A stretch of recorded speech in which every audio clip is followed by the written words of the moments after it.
देश में corona virus के नए स्ट्रेन की एंट्री हो गई है। ब्रिटेन से भारत वापस आए 6 लोग कोरोना वायरस के नए यूके वेरिएंट जीनोम से संक्रमित पाए गए हैं। सभी लोगों को सिंगल आइसोलेशन रूम में रखा गया है और इनके संपर्क में आए लोगों को भी क्वारंटाइन किया गया है। इसी को लेकर MH1 प्राइम के सहयोगी वरुण गोयल ने heart care foundation of India के प्रेसिडेंट और पद्मश्री डॉक्टर के अग्रवाल से खास बातचीत की। कोरोना के नए स्ट्रेन ने भारत में दस्तक दे दी है। ये कितनी बड़ी चिंता का विषय है, बात करने के लिए हमारे साथ मौजूद हैं heart care foundation of India के प्रेसिडेंट पद्मश्री अवार्डी डॉक्टर के अग्रवाल। डॉक्टर साहब, ये नए स्ट्रेन ने भारत में दस्तक दी है, कितनी बड़ी चिंता है ये? 6-7 केसेस के बारे में बोल रहे हैं जो पॉजिटिव आए हैं। कोई आश्चर्य की बात नहीं है, क्योंकि जो स्ट्रेन इंग्लैंड में सितंबर से चल रही है वो पूरे दुनिया में फैल चुकी होगी। दिल्ली में 3 पीक आए तो तीनों की तीनों डिफरेंट स्ट्रेन रही होंगी, और आंध्र प्रदेश में भी एक अलग वायरस जा रहा है, केरला में भी एक अलग म्यूटेशन आ रही है। तो ये म्यूटेशंस आएंगी जाएंगी, सर्वाइवल ऑफ द फिटेस्ट है। तो इस वक्त में कौन कौन सी डेंजरस स्ट्रेन्स हैं, not from the point of view of mortality. Virus की म्यूटेशन मोर्टेलिटी इंक्रीज नहीं करती, विरुलेंस बढ़ाएगी, मतलब number of viruses infected cells बढ़ेंगी। तो पहले हम भारत की बात करें, आंध्र प्रदेश वाली, वो 440 की म्यूटेशन है और रिसेप्टर बाइंडिंग मोइटी में है। वायरस के जो हिस्से होते हैं, एक स्पाइक एक नॉन स्पाइक। स्पाइक के अंदर में आरबीडी एंड नॉन आरबीडी, यानी कि रिसेप्टर बाइंडिंग डोमेन और दूसरा हिस्सा, और आरबीडी के अंदर में आरबीएम। जो आरबीएम है वो सबसे ज़्यादा कैसे याद रखेंगे, रीजनल बिजनेस मैनेजर, जो सारा का सारा काम करता है आरबीएम, इसे बोलते हैं रिसेप्टर बाइंडिंग मोइटी। इसमें जो म्यूटेशन आएगी वो सबसे ज़्यादा कंटेजियस होगी। ये म्यूटेशन आरबीएम वाली हमें साउथ अफ्रीका में मिली है और आंध्र प्रदेश वाले में मिली है। तो मेरे ख्याल से इंडिया में आंध्र प्रदेश वाली स्ट्रेन इस वक्त में पूरे इंडिया में जहाँ जहाँ पीक आ रहे हैं उससे आ रहे होंगे।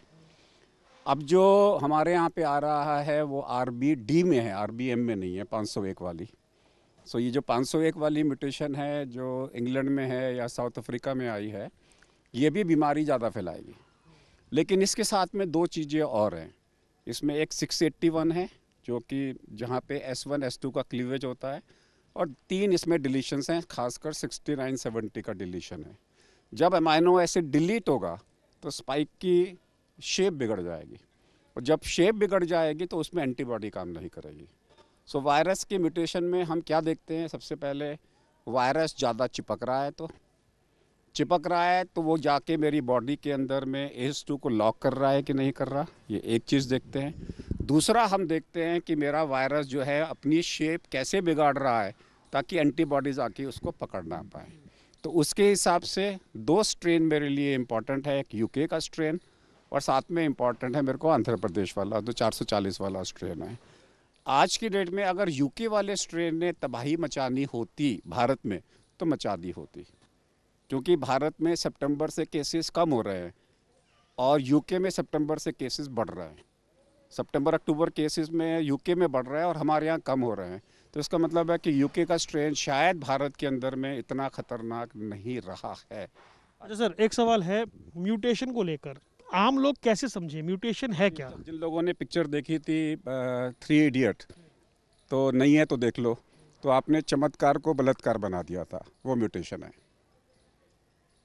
आपने लिखा, आपने कागज़ में एक आर्टिकल लिखा और उसमें एक वर्ड चेंज हो गया, यानी कि एक अमाइनो एसिड चेंज हो गया, तो म्यूटेशन हो गई।